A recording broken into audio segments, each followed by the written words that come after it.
Barbara Comstock, Congresswoman, 10th District, Republican, Virginia. Everybody has said she's going to lose, except me. I think she's going to win again. And I'm predicting it, and I guarantee a victory because I know how hard she works and how many people that I talk to around Northern Virginia that are Democrats who are voting for Barbara. I talk to them every day. That's why I can make these predictions all the time and come out on top. We got new job numbers out today. Barbara, welcome. Great to have you. Great to be with you, John. Good morning. So look, Barbara, I'm going to watch football this weekend. I'm not part of the protest group. Look, when I put my Titans on Sunday at 1 o'clock, I just don't want to do politics. I mean, that's why I just want to take a break, right? I get sick of the whole thing all week. I want to watch my football team go to Miami, and I'm not worried about who's kneeling. I'm worried about how my secondary is going to stop Ryan Tannehill from lighting them up like a pinball machine on Christmas Day. Does that make sense? I guess so. But we've got good job numbers today, too, and, keeping the historically low unemployment rate. So, we have got great things to talk about for those who do want to talk about those issues, but enjoy the football game, too. But we're going to have a contrast of some real positive achievements with, the destructive policies that my opponent and, her godmother, Nancy Pelosi, want to have. I mean, we have lowered taxes, created more jobs. We have rising take-home pay, the lowest unemployment rate historically for Black unemployment, for Latino unemployment, women unemployment. These are all reaching historic lows in unemployment, and today, it holds at 3.9, and we're working to get better trade agreements, and we've gotten rid of red tape and regulation, and right now worker satisfaction is the highest since 2005. Manufacturing continues its resurgence, which is exciting because those are good-paying jobs. Small business optimism is back to what it was in Morning in America, Reagan times, and disposable income is up. The stock market at historic highs, and the 4.2% adjusted GDP. We're going to be coming up on another. See what the growth is at the end of the month, but we have positive news, and these are all things that the Democrats and certainly my opponent don't want to talk about because this is helping people, changing lives, improving opportunities, and this is a good record that we're going to run on, not to mention, all the national security advances that we've made. So this is going to be a results versus resistance, and if people like seeing the protesters and all that, that's what you'd have with Nancy Pelosi and Maxine Waters and Chuck Schumer. And I think as I go around my district, they're more interested in results and having things that are improving their lives, making their communities safer, making them and their families more prosperous, and giving their children a more prosperous future. Barbara, the U.S. economy, the job numbers just came out, added 201,000 jobs in August, about 20,000 above expectations. As the job market picks up steam again, as you said, unemployment 3.9%, and it's amazing how this economy has gone. I just have a question for you. When you're out and about, let's just go to your opponent, Jennifer Wexton. How does she, if I on my show right now, I'd say, Jennifer, are you happy about these numbers? Are you happy that unemployment is at 3.9%, the lowest, and tied for the under 4% only 4 times in a 50-year period, 3 of those under President Bush? Are you happy that we added 201,000 jobs? Are you happy that wage growth went up to another 2.9% so far in 2018? Or do you want to just end all this and go back to 1% in Obama's misery? These are the questions I think that your opponent has to answer.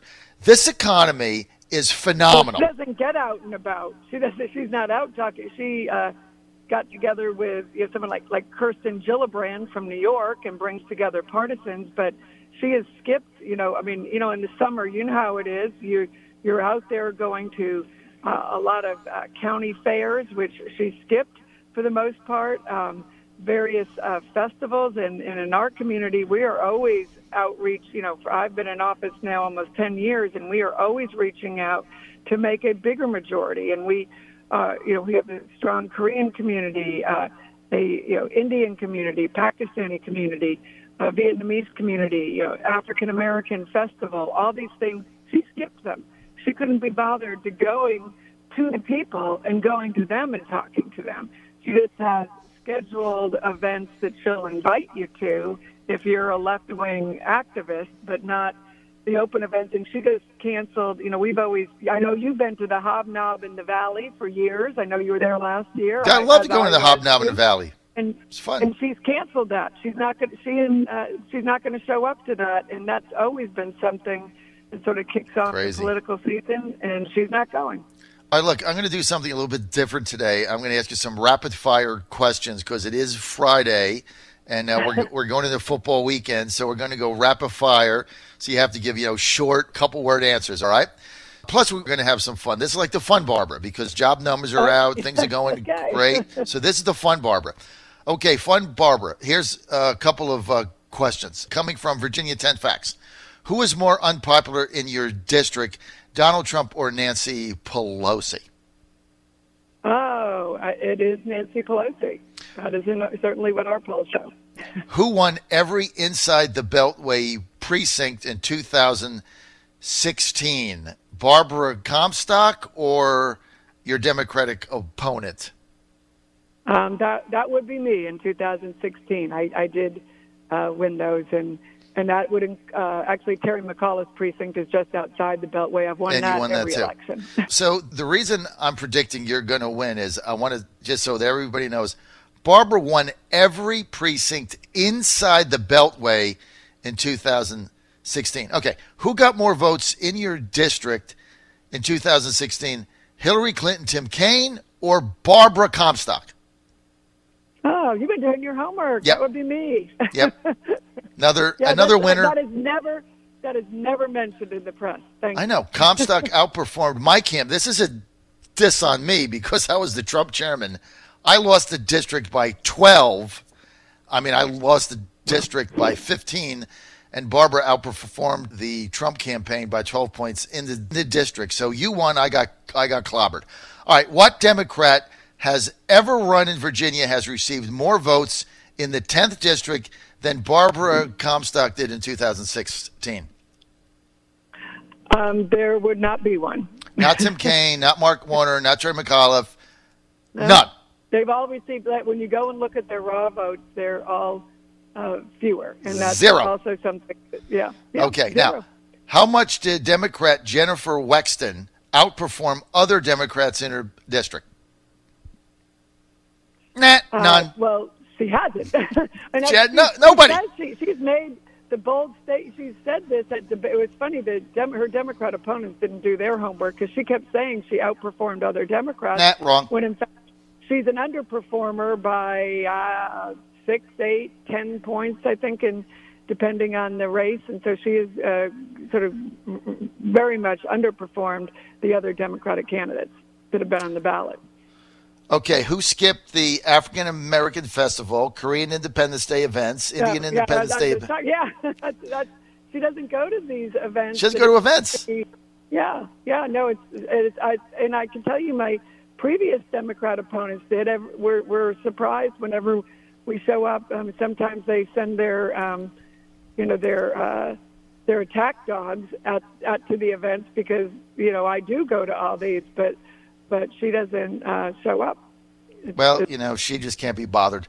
Now, they're also telling me the Democrats keep sending me stuff saying, there's a new poll out in saying that Wexton's ahead. So I go back and I look, let's see, 2016, the Democratic Party of Virginia released a poll to me in mid-October claiming that Lauren Bennett was up by 5. So, see, then I'm like, I knew that I was getting pounded in your district, right? We knew we were getting hammered. That's why we had to bring Trump and Pence in the final 2 days, right? I got that. I begged for that. I got that done. So I knew I was getting hammered. They sent a poll out. Lauren Bennett's up by 5, and I'm like, Comstock's not gonna win. And that's why my prediction was so far off. So you won the district. You won last time by 6. And so they were 11 points off. It's like 11. And then you go back to 14, and they claimed that they were just 1 point down when I won by 16. I remember a local newscaster on election night sitting there saying, how could this possibly happen? And I was like, well, because you didn't go around the district and you didn't talk to the people. And I have, our polls, as I think I've told you, show, we are up, and I have never underperformed any poll that we have had. So, we don't put ours out there, but, we're going to work, we always get out and work hard in the district and talk to people about these, important economic issues, personal safety and making sure that, our communities are safe. The opioid crisis, we have in Congress, the President signed, put unprecedented money into the opioid crisis. Every bill that has come up has been broadly bipartisan. We have done things on the education level, on the prevention level, on treatment, because we know what a crisis this is. But the press doesn't talk about this, and we need to, because for one thing, we need everybody engaged on what is, impacting every community. But it is also something where Congress has worked together and done the right thing. And, with all the noise elsewhere, these are the things that matter to people. I mean, when I go through a parade, people say, thank you for what you're doing on opioids. And we invite people in who've lost their children, who've, had this crisis, to personally help us and tell us where, how is this working on the ground? What can we do to make this better? Because those are the issues that matter to people. And when I go to a business, they're often telling me they're seeing that crisis in their own businesses.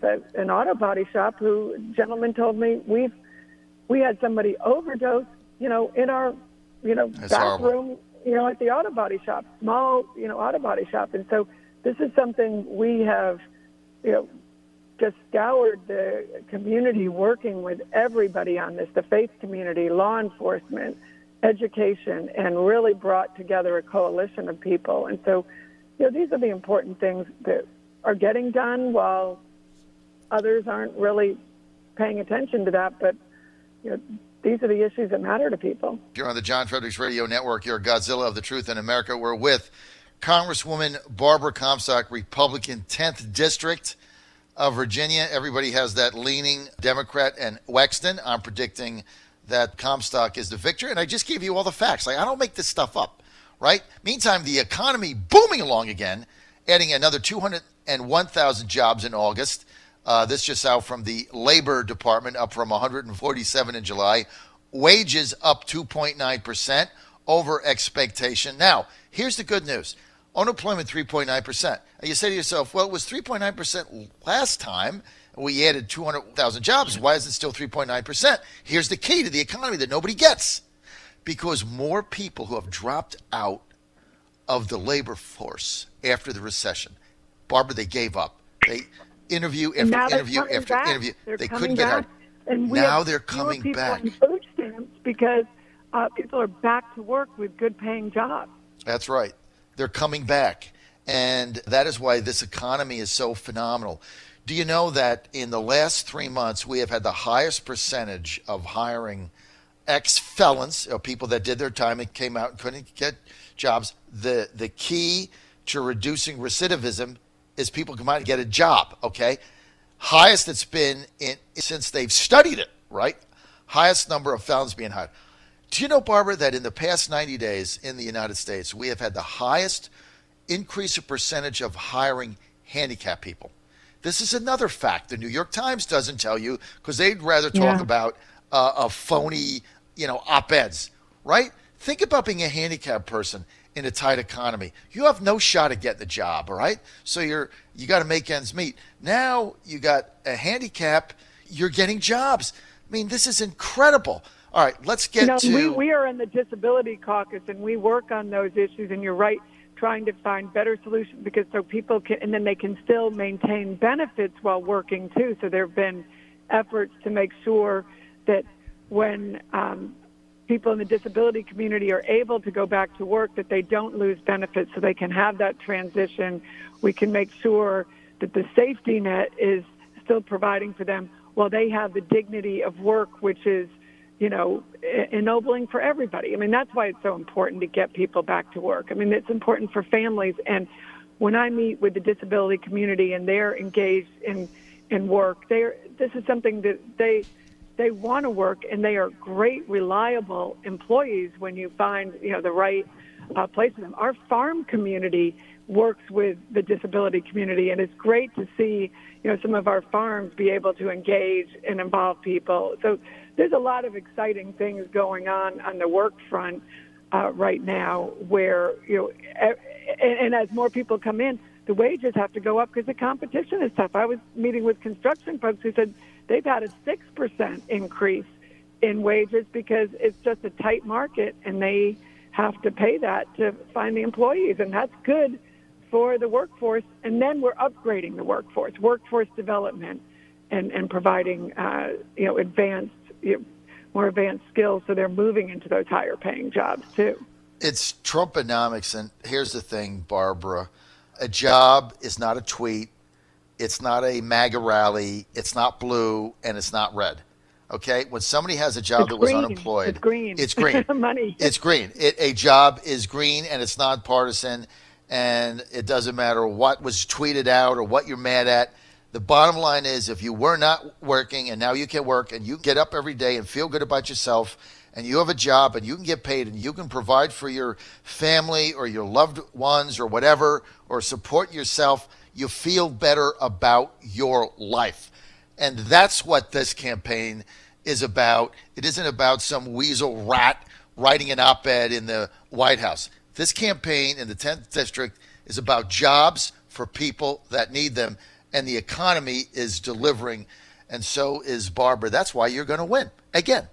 Well, and we didn't even talk. On the national security front, to have we're rebuilding our military, which Governor Northam, to his credit, has said that's important. And of course, I know we've talked about it before, but Governor Northam's Secretary of Finance has even said the rebuilding of our military and the tax cuts have now led to this surplus that they're now trying to figure out what they want to do with the surplus. Now, Republicans want to give that surplus back in tax cuts. Democrats, as usual, have some different ideas, including, it looks like, I think they're proposing some tax increases on the state level. And that's, my opponent has supported tax increases consistently, and she's already promised to increase your taxes. That is a commitment she made during the primary when she was competing with, to be the number one liberal, which she was rated by the state Senate this year, and that she's never, met a tax increase she didn't like. She was for the meals tax that failed miserably, even in Fairfax County. That's very, they voted very Democrat. So, we have a real contrast on taxes here, and we're one of the, highest tax areas in the country. And my opponent would come in and raise taxes, and has attacked the tax relief and the tax reform that is now providing, this prosperity and jobs and advancing our economy in all the ways we've talked about. So that's a dramatic difference there. And rebuilding the military is not a priority for her. And our veterans. We have a new veteran center in Leesburg that we worked with the administration, worked with our local folks, and got stood up in 8 months. So we have more care for our veterans, and we have passed, the long list of bills that the president has signed to make sure we are protecting our veterans. And we just finished up a veterans fair a few weeks ago, a job fair, and things are. We're going to continue. We're out of time. I want to thank Barbara Comstock for being with us. Barbara, people want more info on your campaign. Where do they go? Barbara Comstock for Congress.com. My opponent is getting lots of money from Nancy Pelosi and others, so we would ask for donations too, because we are going to be, one of the most targeted races still in the country. To keep us up there, we need your help. So we have a tax. Please go and look at our ad about how my opponent wants to raise your taxes and help us stop that. The rumor that the Republican National Committee was pulling out of supporting you in your race financially, true or false? No, the NRCC has placed millions in TV ads that are up and online. It's a very easy, verifiable thing that a lot of people haven't bothered to check, but they have placed media buys, all through the election. And facts. That has been their commitment. Facts matter.